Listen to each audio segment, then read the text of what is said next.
There are few partnerships that have illuminated the big screen quite like the dynamic duo of Steve Martin and John Candy, each a legend in their own right. Together, they formed a cinematic match like no other. Facts First presents Steve Martin reveals his true feelings about working with John Candy. The improv escapades of Martin and Candy.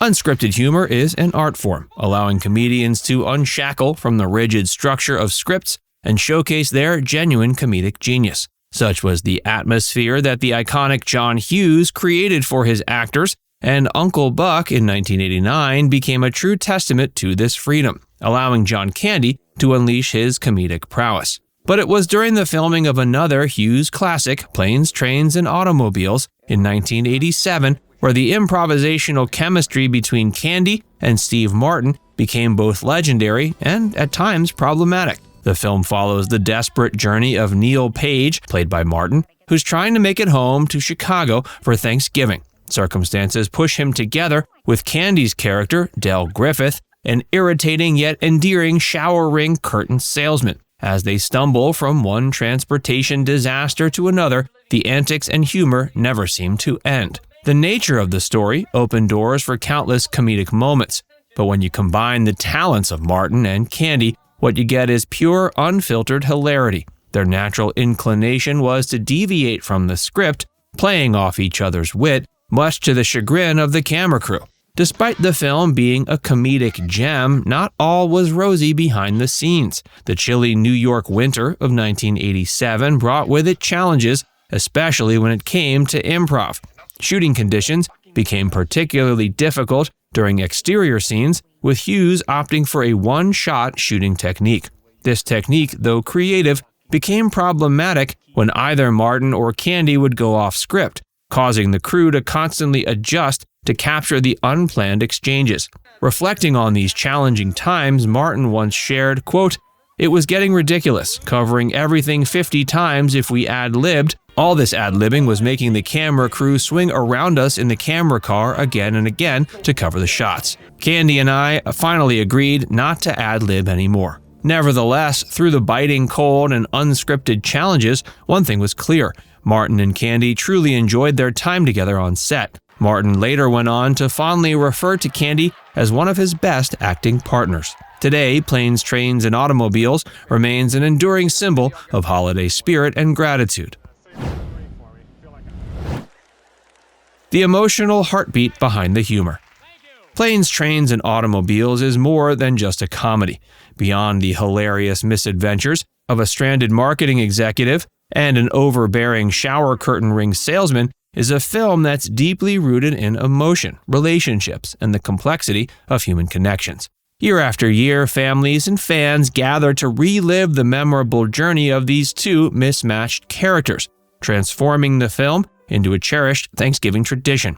Its humorous veneer is enhanced by its subtle exploration of class dynamics, showcasing John Hughes' prowess in weaving layered narratives. Yet, amidst the challenges of shooting on location, coupled with Hughes' frequent script rewrites, the final film we came to love was birthed out of determination and sheer talent. Martin and Candy's on-screen camaraderie wasn't an act. Off-camera, their bond was palpable. Reflecting on his time with Candy, Martin once said, quote, "We had a really good connection. When the camera was rolling, we'd look into each other's eyes and it felt good together. We had great timing with each other." However, for all its comedic brilliance, there's one scene that has left a lasting impact not just on audiences, but particularly on Steve Martin. Nick DeSemlian, author of Wild and Crazy Guys, How the Comedy Mavericks of the 80s Changed Hollywood Forever, highlighted this heart-wrenching scene where Candy's character reveals the truth about his wife's demise and his lack of a real home. This revelation cast a new light on his character's behavior throughout the film, making audiences reevaluate the laughter-filled sequences they had watched. The line that never fails to stir emotions, especially for Martin, was a testament to Candy's improvisational prowess. Quote, "But this time I couldn't let go." This line, delivered with heartfelt sincerity, remains one of the most poignant scenes in cinematic history, showcasing Candy's versatility and depth as an actor. Through tragedy, a bond deepened. John Candy, with his larger-than-life personality and infectious laughter, was a beloved figure on and off the screen. But behind the cheerful facade, Candy grappled with health challenges that eventually culminated in his untimely demise. His sudden passing sent shockwaves throughout Hollywood and left fans heartbroken. The tragedy of his death resonated deeply with his close friend Steve Martin. During a 2004 interview, Martin opened up about the turbulent period in his own life that coincided with Candy's death. Amidst the throes of a painful divorce, Martin found himself seeking solace and distance from his personal situation. In a heartwarming gesture of solidarity and friendship, Martin briefly moved in with Candy's widow and children. This wasn't just an escape from his own challenges, but also an earnest effort to provide comfort and support to a grieving family. His presence undoubtedly brought some semblance of normalcy and warmth to a household reeling from an irreplaceable loss. The act speaks volumes about the bond that existed between the two comedic giants. While their on-screen camaraderie was evident to audiences worldwide, the depth of their off-screen relationship became more evident in the aftermath of tragedy. More behind the scenes on Planes, Trains, and Automobiles. The film's premise, as amusing as it is, was drawn from John Hughes' own harrowing journey from New York to Chicago. A routine trip for a presentation turned into an odyssey filled with cancellations and unexpected detours. That trip, which stretched from a single day to nearly a week, served as the inspiration for the movie, with Hughes pouring his experience into the script with astounding speed, drafting the initial 60 pages in just 6 hours.